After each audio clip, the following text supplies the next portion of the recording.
I followed every rule, and it cost someone their life. I've always been the type of person who never bends the rules. Not out of fear, but because I like structure, order, and knowing what's right. I volunteer as a traffic marshal in my neighborhood. Yellow vest, whistle, clipboard, the works. It's not glamorous, it's not exciting, but it keeps things safe. One Tuesday evening, around 8 p.m., a woman pulls up at the main intersection where I'm stationed. She's clearly in a rush, tense, glancing at her watch, slamming the steering wheel.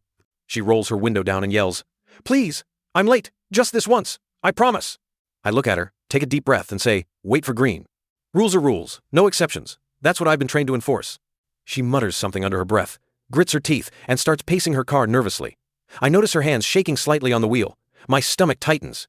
For a moment I hesitate, but then I remember why I do this job. I keep my hand raised, whistle ready, and let the red light run its full cycle. 10 minutes later, the sound of sirens cuts through the night. Blue and red lights flash down the street. People are shouting.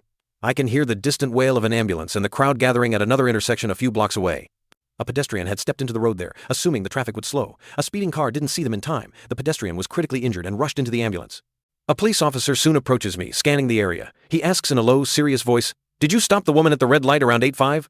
I nod slowly. And then I understand.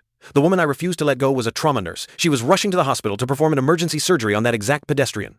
Because I followed the rules perfectly, she was delayed. Just a few minutes. But those minutes mattered. When she arrived at the hospital, the patient had already gone into critical failure and ultimately died. My chest tightens, my stomach turns. My mind keeps replaying her anxious face, the slamming of her hands on the wheel, and the calm, rigid red light I enforced without compromise. I did nothing illegal. I didn't break a single rule. I was by all accounts completely correct. But the cost, the human cost, it was devastating.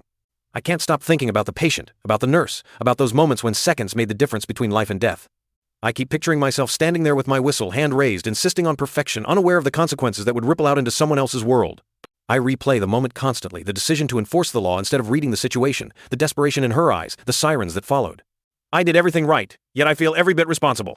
Sometimes doing what's correct isn't the same as doing what's human.